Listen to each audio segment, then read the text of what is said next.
పూజాగది శుభ్రత అనేది భక్తి, పవిత్రత మరియు శ్రద్ధకు ప్రతీకం. హిందూ సంప్రదాయాలలో పూజ చేసే ప్రదేశాన్ని ఎప్పుడూ పరిశుభ్రంగా ఉంచుకోవాలి అనే నిబంధన ఉంది. అయితే పూజా సామాగ్రిని ఏ రోజుకు ఆ రోజు శుభ్రం చేయాలా లేదా ముందు రోజు శుభ్రం చేసుకోవచ్చా అనే సందేహం చాలామందికి ఉంటుంది. ఈ వీడియోలో పూజా సామాగ్రి శుభ్రతకు సంబంధించి వేదాలు, పురాణాలు, ఆచారాలు మరియు ఆధునిక జీవనశైలిలో అనుసరించదగిన మార్గదర్శకాలను తెలుసుకుందాం. పూజా సామాగ్రి శుభ్రతపై హిందూ ధర్మంలో ఉన్న సూచనలు. పూజా సామాగ్రిని శుభ్రం చేసేటప్పుడు కొన్ని ముఖ్యమైన నియమాలు పాటించాలి. హిందూ ధర్మశాస్త్రాలలో స్వచ్ఛతకు ప్రత్యేక ప్రాధాన్యత ఉంది. ముఖ్యంగా పూజ చేసే ప్రదేశాన్ని శుభ్రంగా ఉంచడం పవిత్రతకు సంకేతం. పూజా సామాగ్రిని శుభ్రం చేయడానికి అనువైన సమయం సాధారణంగా హిందూ ధర్మశాస్త్రాలు, పురాణాలు ప్రకారం పూజకు ముందుగా పూజా సామాగ్రిని శుభ్రం చేయడం మంచిదని సూచిస్తాయి. పూజ చేసే రోజు ఉదయాన్నే సామాగ్రిని శుభ్రం చేయడం ఉత్తమమైన మార్గంగా చెబుతారు. అయితే పూజ చేసే రోజు వేగంగా పనులు చేయాల్సి ఉంటే కొంతమంది ముందురోజే శుభ్రం చేసుకుంటారు. ముందు రోజు శుభ్రం చేసుకోవచ్చా? కొన్ని సందర్భాల్లో ముందురోజే పూజ సామాగ్రిని శుభ్రం చేసుకోవచ్చు. ఉదాహరణకు పెద్ద పూజలు, లక్ష్మీ పూజ, శివరాత్రి, వ్రత పూజలు ఉన్నప్పుడు ముందుగా శుభ్రం చేసుకుంటే సమయం ఆదా అవుతుంది. ముందురోజే పూజ సామాగ్రిని శుభ్రం చేయాలనుకునేవారు వాటిని కప్పి ఉంచడం మంచిది.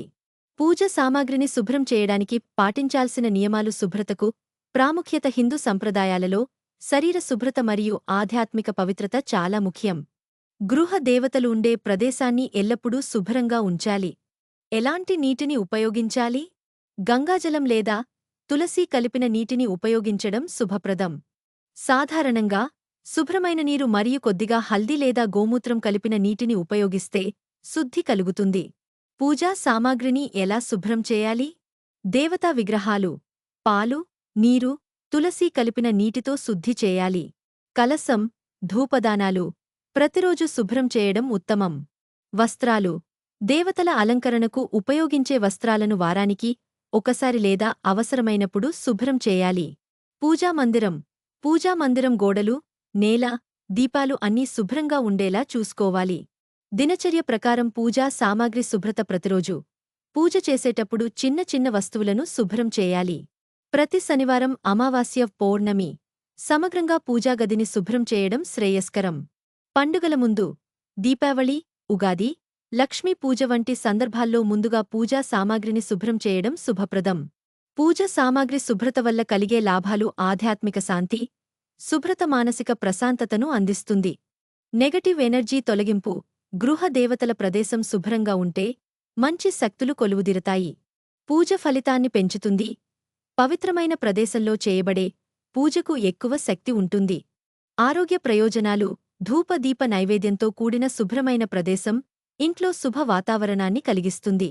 ముగింపు. పూజా సామాగ్రిని ఏ రోజుకు ఆ రోజు శుభ్రం చేయాలా లేదా ముందురోజే శుభ్రం చేసుకోవచ్చా అనే విషయంలో వ్యక్తిగత పరిస్థితులను, సంప్రదాయాలను అనుసరించడం మంచిది.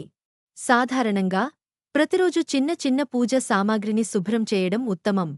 ప్రత్యేక పూజల కోసం ముందురోజే శుభ్రం చేసుకోవచ్చు, కాని వాటిని ధూళి పట్టకుండా కప్పి ఉంచాలి. శుభ్రత ఆధ్యాత్మికతకు మార్గదర్శకం కాబట్టి మన ఇంట్లో దేవతల స్థానం ఎప్పుడూ పవిత్రంగా ఉంచడమే ఉత్తమ మార్గం.